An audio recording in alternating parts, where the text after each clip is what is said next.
Hi everyone, welcome back to my channel. চলে এসেছি আজকের একটা ব্লগ নিয়ে। আজকে এই ব্লগটা হচ্ছে তোমার ঘুরতে যাওয়ার ব্লগ। Way to Sundarban. আমরা সুন্দরবনের জন্য রওনা দিয়েছিলাম।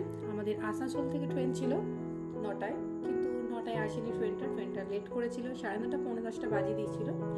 তো এই আমি, আমার হাজব্যান্ড, ছেলে আর সাথে ছিল আমারই একটা স্কুল ফ্রেন্ড আর তার ওয়াইফ। তো খুব মজা হয়েছিল, খুব আনন্দ হয়েছিল, খুব এনজয় হয়েছিল। তো আমরা ট্রেনে চেপে পড়েছি, আমাদের ট্রেন এসে গেছে, দেখতেই পাচ্ছ। সেদিনকে অবশ্য ছিল পূর্ণিমা, খুব সুন্দর চাঁদটা দেখতে লাগছিল, আকাশটাও খুব সুন্দর লাগছিল, ওয়েদারটাও খুব সুন্দর ছিল।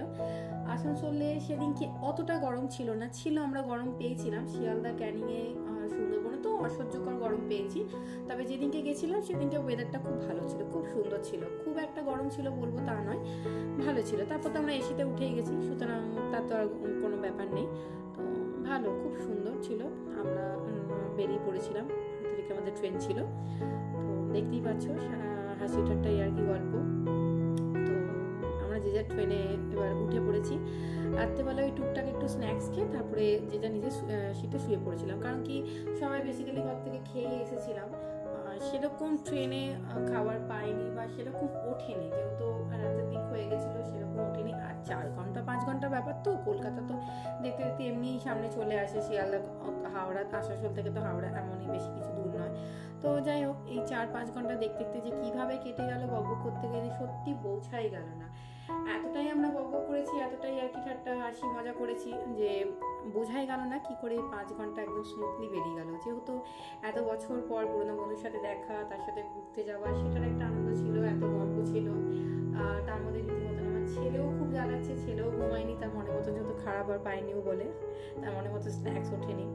তো সেই জন্য খুব ও জ্বালাচ্ছিল বলে, ও জেগেছিল বলে আর কারোরই ঘুমায়নি। হ্যাঁ, আমার হাজব্যান্ড ঘুমিয়ে গেছিল, যেহেতু ডিউটি করে এসেছিল, ভীষণই টায়ার্ড ছিল বলে ও ঘুমিয়ে গেছিল। কিন্তু আমরা 3 জন স্টিল জেগেছিলাম, বক করেই যাচ্ছিলাম।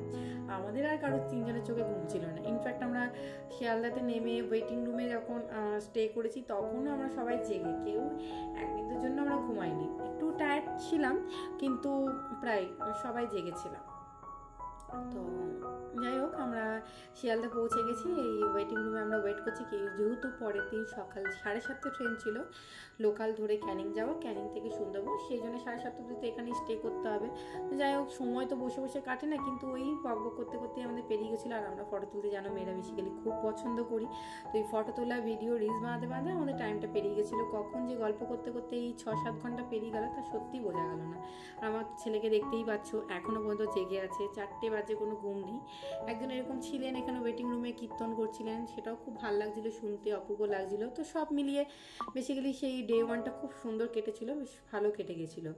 তো চলো, টাটা, দেখা হবে নেক্সট ব্লগগুলোতে, আবারও আসতে চলেছে। ততক্ষণের সঙ্গে থেকো, পাশে থেকো, বাই বাই।